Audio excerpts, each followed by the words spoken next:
Good morning. And thank you, Paul, for the introduction. He is right. I did sing to my wife on our wedding day, and I get to read the speech too. I got down on one knee. I held her hand because I was then and am now grateful she agreed to marry me. I love you, babe.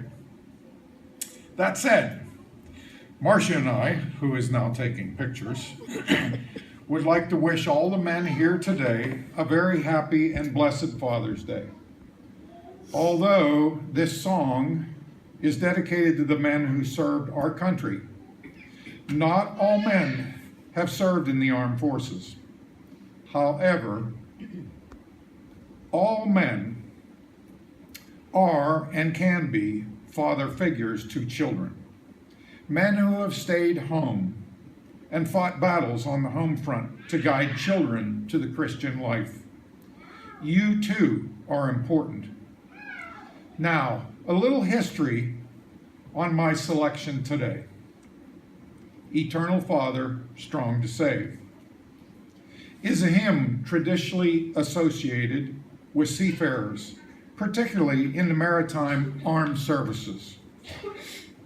Written in 1860, its author, William Whiting, was inspired by dangers of the sea described in Psalm 107.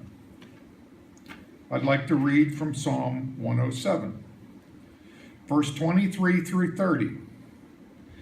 They that go down to the sea in ships, that do business in great waters.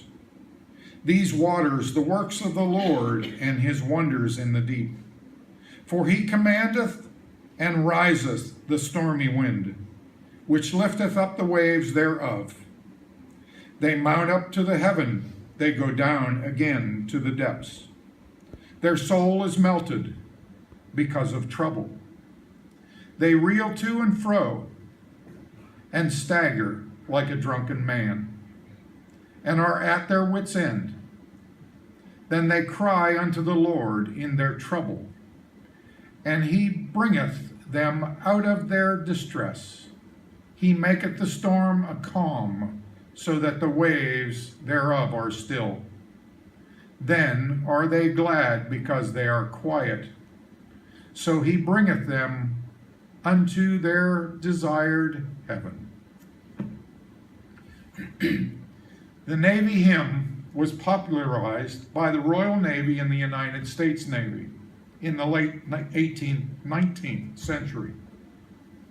And variations of it were soon adopted by many branches of the armed services in the United Kingdom and the United States.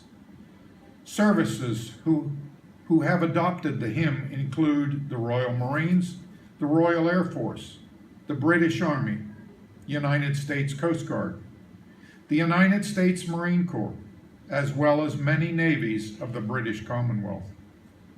Accordingly, it is known by many names, variously referred to as the Hymn of Her Majesty's Armed Forces, the Royal Navy, the United States Navy, and sometimes by the last line of its first verse, for those who peril on the sea.